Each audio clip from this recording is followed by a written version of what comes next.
Oi pessoal, antes de começar o vídeo, deixe seu like e se inscreve no canal. Assim você me ajudará a fazer mais vídeos para vocês e depois que assistir, comente o que você achou. Relatos de seguidores. Bem-vindos ao Ruptura, Amanhecer Sombrio. Hoje você vai ouvir relatos reais e aterrorizantes enviados pelos nossos seguidores. Apague as luzes. Coloque o fone de ouvido e prepare-se para mergulhar no desconhecido. Cada história vai revelar algo que você talvez não devesse ver ou ouvir. Relato 1. O sussurro do quarto trancado. Relato enviado por Juliana M. Belo Horizonte, Minas Gerais. Desde pequena eu tinha medo do quarto dos fundos da casa da minha avó. A porta vivia fechada com um cadeado velho e as janelas estavam pregadas com tábuas escuras. Sempre que perguntava, minha avó respondia apenas: "Esse quarto não deve ser aberto, Juliana. Nunca." Nas férias dos meus 15 anos, fiquei alguns dias com ela. Em uma noite abafada, acordei no meio da madrugada com a sensação de que alguém me observava. Foi quando ouvi, bem baixinho, uma voz chamando meu nome. O som vinha do corredor, mais precisamente da porta trancada. Abri a porta. Era um sussurro arrastado, como se a voz fosse antiga, cansada. Tentei me convencer de que estava sonhando, mas a curiosidade foi mais forte. Caminhei até o corredor escuro. A cada passo, a voz ficava mais nítida. Encostei o ouvido na madeira e senti um vento gelado escapando pelas frestas. Do outro lado, havia respiração pesada, como se alguém estivesse preso lá dentro. A maçaneta estava fria como gelo, e quando toquei nela, o som parou de repente. Fiquei paralisada. Um estalo seco ecoou, como se algo tivesse arranhado a porta, de dentro para fora. No dia seguinte, perguntei à minha avó. Ela empalideceu, tremendo, e disse apenas: "Não escute, não responda. Se chamar por você de novo, corra." Nunca mais dormi tranquila naquela casa. E, às vezes, mesmo agora adulta, ainda sonho com a porta. Nos sonhos, eu sempre giro a maçaneta. E quando a porta se abre, eu acordo ouvindo, no escuro do meu quarto, alguém sussurrar meu nome. Relato 2. A mulher da estrada de terra. Relato enviado por Carlos R. Campinas, São Paulo. Trabalho como caminhoneiro há mais de 15 anos. E já vi de tudo nas estradas do interior. Mas o que aconteceu em 2017 nunca mais saiu da minha cabeça. Era quase meia-noite, quando precisei pegar um atalho por uma estrada de terra deserta. O farol do caminhão iluminava apenas poeira e árvores retorcidas. Foi então que vi uma mulher à beira da estrada, vestida de branco, com o rosto escondido pelos cabelos longos. Ela levantou o braço, pedindo carona. Parei por impulso. Ela subiu sem dizer uma palavra e se sentou no banco do passageiro. O cheiro que tomou conta da cabine era estranho, como de terra molhada, misturada com ferro. Tentei puxar conversa. "Tá indo pra onde, moça?" Nenhuma resposta, só olhava para frente, imóvel. Depois de alguns minutos, me virei para insistir e ela não estava mais lá. O banco estava vazio. O cheiro, porém, ainda impregnava o ar. Olhei pelo retrovisor e, por um segundo, vi a mesma mulher em pé, no meio da estrada, olhando diretamente para mim. Cheguei ao posto mais próximo, pálido, suando frio. O frentista, ao me ver, só balançou a cabeça e disse: "Você pegou o caminho errado. Todo mundo por aqui conhece a noiva da estrada." Nunca mais tive coragem de cortar caminho por aquela rota. Mas, às vezes, na madrugada, sinto de novo aquele cheiro de terra e ferro dentro da cabine, como se ela ainda estivesse viajando comigo. Relato 3. A voz no poço. Relato enviado por Fernanda L. Recife, Pernambuco. Quando eu era criança, visitava com frequência a chácara da minha tia, no interior de Pernambuco. No quintal, havia um poço antigo, cercado por pedras cobertas de musgo. Minha tia sempre dizia: "E nunca se aproxime desse poço." Fernanda, uma tarde, sozinha no quintal, muito parecida com a da minha prima: "Nanda, vem brincar comigo aqui embaixo." Olhei ao redor. Não vi ninguém e me aproximei do poço. O chamado vinha lá de dentro, ecoando, como se realmente houvesse uma criança pedindo ajuda. Curiosa, e vi apenas escuridão. De repente, a voz mudou de tom. Ficou mais grave, mais arrastada. Se você olhar mais fundo, eu consigo te pegar. Assustada, corri para dentro de casa, que ficou pálida. Ela apenas me segurou pelos ombros e disse: esse poço já tentou levar outras crianças. Nunca mais chegue perto dele. Anos depois, quando a chácara foi vendida, o novo dono tentou limpar o poço, mas o trabalhador que desceu com a corda jurou ter visto alguém lá embaixo, sorrindo no escuro. Ele nunca mais voltou. Relato 4. A sombra atrás do espelho. Relato enviado por Rodrigo S. São Paulo, capital. Morei sozinho em um pequeno apartamento por quase 3 anos. No quarto havia um espelho grande, herdado da minha mãe. Sempre que passava por ele, tinha a sensação de que alguém me observava. Uma noite, voltando do trabalho, entrei no quarto e percebi algo estranho. Meu reflexo não se mexia ao mesmo tempo que eu. Enquanto eu tirava a jaqueta, a imagem no espelho demorou alguns segundos para me acompanhar. Fiquei parado, encarando. Então vi. Havia uma sombra atrás do reflexo. Uma figura mais alta que eu, imóvel, apenas me olhando.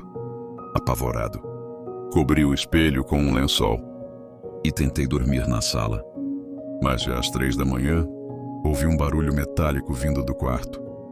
Quando entrei, o lençol estava no chão e o espelho completamente limpo, sem poeira, como se tivesse acabado de ser polido. No reflexo, eu aparecia de costas e a sombra estava cada vez mais perto de mim. Dias depois, acabei me mudando. Deixei o espelho para trás, mas nunca mais consegui manter um no meu quarto. Até hoje, quando passo por qualquer superfície refletida, juro que vejo algo se movendo um segundo depois de mim.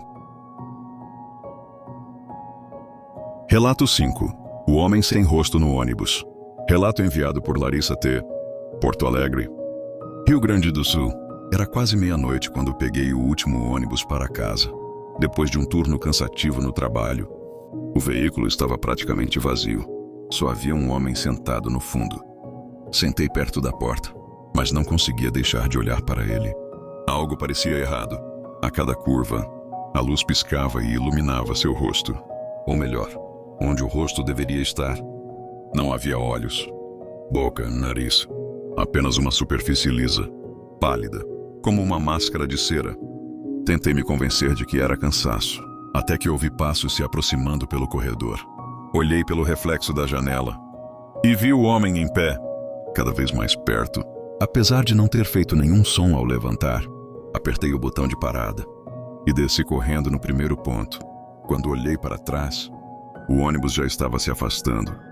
Mas, na janela, vi aquele mesmo rosto vazio colado no vidro, como se observasse para onde eu ia. Desde então, nunca mais voltei a pegar aquele horário. Mas sempre que passo pelo ponto de madrugada, sinto alguém atrás de mim. E quando me viro, só vejo o reflexo liso de um rosto sem feições, nas vitrines fechadas. Relato 6. A porta que bateu sozinha. Relato enviado por Márcio G. Belém, Pará. Cresci em uma casa antiga no centro de Belém, cheia de corredores longos e portas de madeira pesadas. Uma em especial, a do quarto dos fundos, sempre me incomodava. Ela rangia de forma diferente, como se fosse viva. Certa noite, acordei com o barulho de passos arrastados no corredor. Quando abri os olhos, vi que a porta do meu quarto estava entreaberta. Levantei para fechá-la, mas, antes que eu pudesse tocar na maçaneta, ela bateu sozinha, com uma força tão grande que o vidro da janela tremeu. Fiquei paralisado. No silêncio que seguiu, ouvi sussurros do outro lado, vozes em coro, falando baixo, como uma reza, em língua estranha. Ajoelhei e olhei pela fresta debaixo da porta. Vi apenas pés descalços, muitos parados no corredor, como se uma multidão estivesse ali, imóvel, me cercando. No dia seguinte, minha mãe jurou que todos tinham dormido a noite inteira.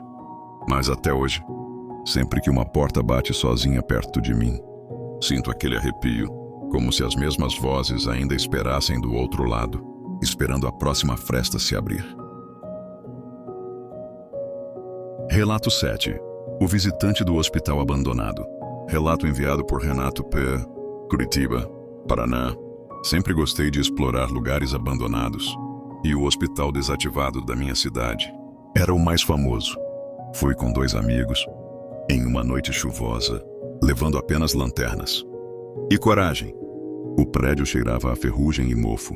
Corredores longos, janelas quebradas e cadeiras de rodas enferrujadas criavam um cenário digno de pesadelo.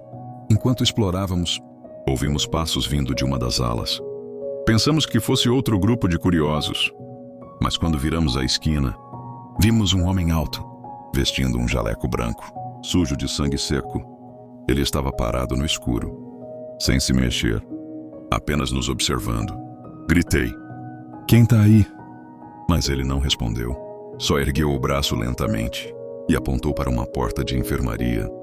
Contra o bom senso, abrimos a porta e o quarto estava vazio, exceto por macas viradas e manchas antigas nas paredes. Quando voltamos para o corredor, o homem havia sumido. Saímos correndo do hospital, mas antes de atravessar a saída, uma maca deslizou sozinha pelo chão liso, bloqueando a porta. E, refletido no vidro quebrado da entrada, vimos o mesmo homem de jaleco, de pé, atrás de nós. Corremos sem olhar para trás. Até hoje, quando passo perto daquele prédio, sinto como se alguém ainda estivesse me observando, lá de dentro. Relato 8. A criança que nunca cresceu. Relato enviado por Silvia A., Salvador, Bahia. Na rua onde cresci, havia uma casa abandonada, coberta de mato. As crianças do bairro diziam que um menino morava lá. Mesmo sem ninguém, um dia, brincando de esconde-esconde, entrei no quintal da casa. Foi quando ouvi risadinhas infantis, ecoando pelos cômodos vazios. Segui o som até a sala e vi, no canto, um garoto pequeno, pele muito pálida e olhos escuros demais para o rosto. Ele sorriu e disse: "Para sempre?" Congelada, só consegui balançar a cabeça negativamente e corri de volta para a rua. Anos depois, já adulta, passei novamente pela mesma rua. A casa continuava em ruínas, mas na janela da frente, vi o mesmo garoto, exatamente igual, sem ter envelhecido. Um único dia, ele acenou para mim, com o mesmo sorriso congelado. Não tive coragem de olhar por mais tempo, mas, desde então, às vezes, sonho com aquela voz me chamando. Você prometeu que ia brincar comigo, para sempre. Relato 9. O grito no porão. Relato enviado por Diego Quinto, Florianópolis, Santa Catarina. Quando eu tinha 12 anos, minha família se mudou para uma casa antiga, com um porão úmido e cheio de caixas. Meu pai usava o espaço para guardar ferramentas, mas eu sempre evitava descer. Havia algo naquele lugar que me deixava inquieto. Numa madrugada, acordei com um som horrível, um grito longo, abafado, vindo lá de baixo. Corri até o quarto dos meus pais, mas eles disseram não ter ouvido nada. No dia seguinte, criei coragem e desci sozinho. Entre caixas e teias de aranha, encontrei uma velha porta de madeira nos fundos do porão, quase escondida. Ela estava trancada com um cadeado. Encostei o ouvido e, por alguns segundos, ouvi choros baixos, como se alguém implorasse para sair. Contei para meu pai, que apenas disse: "Essa porta sempre esteve aí, mas não deve ser aberta." Esqueça o que ouviu. Nunca mais voltei ao porão. Mas, até hoje, quando passo pelo ralo da área de serviço, juro que escuto um sussurro vindo do subterrâneo, como se algo ainda estivesse lá embaixo, esperando ser solto. Relato 10. O passageiro da última noite. Relato enviado por André H. Rio de Janeiro, capital. Trabalho como motorista de aplicativo durante a noite. Já levei todo tipo de passageiro, mas um deles nunca mais saiu da minha memória. Era quase 3 da manhã, quando recebi a chamada em um bairro afastado. Chegando lá, vi um homem alto, de terno preto, esperando o imóvel na calçada. Ele entrou no carro, sem dizer uma palavra, apenas apontou para a frente. O destino no aplicativo era um cemitério da cidade. Achei estranho, mas segui a rota. No retrovisor, percebi que ele não piscava, não mexia a cabeça. Só mantinha os olhos fixos em mim. A cada farol vermelho, eu sentia o ar do carro ficar mais pesado, como se faltasse oxigênio. Quando chegamos, ele abriu a porta e saiu calmamente. Olhei para trás e não havia ninguém. O banco estava vazio. O aplicativo ainda marcava a corrida, como em andamento. Tentei finalizar, mas a tela do celular travou. E, por um instante, apareceu uma mensagem que nunca tinha visto. Obrigado por me levar para casa. Desde aquela noite, evito dirigir na madrugada. Mas, às vezes, quando passo perto do cemitério, o aplicativo toca sozinho, como se alguém ainda estivesse esperando a próxima corrida. Relato 11. A Reza na Mata. Relato enviado por Vanessa Santos, São Paulo. Quando eu era criança, por volta dos meus 10 anos, vivia em um bairro afastado de ruas de terra batida. À noite não havia postes de luz, apenas o brilho prateado da lua cheia iluminando o caminho. As casas ficavam distantes umas das outras, algumas lembrando pequenas chácaras, rodeadas por terrenos abertos e áreas de mata. Numa dessas noites, já passava das 11 horas, eu estava brincando com minha irmã Viviane, minha prima Juliana e alguns colegas. Corríamos animados no quintal ao lado da casa de uma vizinha, em um pega-pega que parecia não ter fim. A noite estava clara, mas o fundo daquele terreno terminava em uma mata densa e escura, um limite que ninguém ousava atravessar. Foi então que o silêncio da brincadeira foi quebrado. Do meio da mata ecoou um som estranho. Não era o barulho do vento nem de animais noturnos. Era uma reza, uma voz grave e distorcida, repetindo palavras que eu jamais tinha ouvido antes, como se fossem parte de um ritual oculto. Assustados, nos entreolhamos. O som parecia se aproximar, vindo das sombras. Nesse instante, meu tio Pércio, que estava por perto, percebeu nosso medo e decidiu confrontar o que quer que fosse aquilo. Ele pegou algumas pedras e arremessou em direção à mata, gritando: "Quem está aí?" A resposta não veio em palavras, mas em algo ainda pior. A reza aumentou de volume. O coro parecia crescer, como se várias vozes ocultas tivessem se unido em uma melodia macabra. A mata, antes imóvel, começou a balançar violentamente mesmo sem vento. Meu tio lançou outra pedra. Mais uma vez, o som da reza ficou ainda mais intenso, soando como algo retirado de um filme de terror. Um cântico sombrio de seita. Era sufocante, como se as próprias árvores tremessem diante daquilo. Foi o suficiente para que todos nós corrêssemos em disparada, cada um em direção à sua casa. O coração parecia que ia saltar pela boca. E enquanto corríamos, a reza continuava ecoando pela noite, perseguindo nossos passos. Naquela noite, sob a lua cheia, a pergunta ficou gravada em minha mente. Será que no fundo daquela mata um portal havia sido aberto? Um portal por onde criaturas ou pessoas sombrias vinham para realizar sacrifícios, animais, ou talvez humanos. E até hoje, quando fecho os olhos, ainda consigo ouvir aquela reza satânica ecoando dentro da minha cabeça. O culto sombrio que nunca mais saiu da minha memória. Esses foram apenas alguns dos relatos enviados pelos nossos seguidores. O desconhecido está mais próximo do que você imagina. Talvez você também tenha uma história para nos contar. Se você já viveu algo inexplicável, envie seu relato. Ele pode aparecer no próximo episódio do Ruptura, Amanhecer Sombrio. Até a próxima! Se você tiver coragem de ouvir novamente.